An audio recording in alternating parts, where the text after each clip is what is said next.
अध्यक्ष महोदय, कुंभ कोई पहली बार नहीं हो रहा है। कुंभ का आयोजन सदियों से होता आया है। हमारे पौराणिक और हमारे इतिहास के दस्तावेज ये बताते हैं कि समय समय पे जो भी सरकारें नहीं होंगी, जिसका भी राज रहा होगा अध्यक्ष महोदय, उसने महाकुंभ या इस तरह के कुंभ का आयोजन किया है।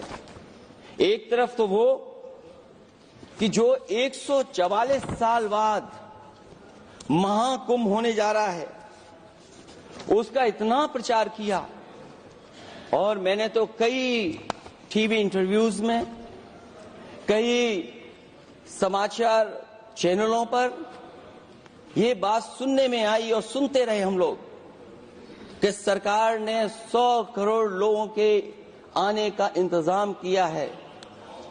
और अगर 100 करोड़ अध्यक्ष महोदय, अगर ये बात गलत है तो मैं रिजाइन आपको देना चाहता हूं।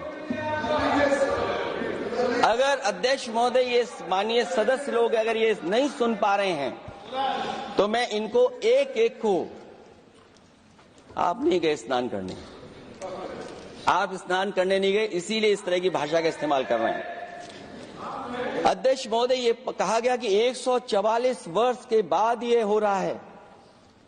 जहां तक मेरी समझ और जानकारी कहती है, जो एस्ट्रोनॉमी और एस्ट्रो चीजों को समझते होंगे वो ये स्वीकार करते होंगे, जो भी कुंभ होता होगा वो 144 वर्ष के बाद ही होता होगा। लेकिन ये कहा गया कि नक्षत्र ऐसे हैं, तो मैं अध्यक्ष महोदय सरकार से कहना चाहता हूं कि सतयुग से लेकर के कलयुग तक ये सनातन परंपरा रही है कि संत महात्मा साधु समाज मुहूर्त के हिसाब से शाही स्नान करते हैं। उसमें नक्षत्रों के हिसाब से जो सहयोग बनता है वही शाही स्नान का मुहूर्त होता है। लेकिन भाजपा के राज में ये सनातन परंपरा टूट गई।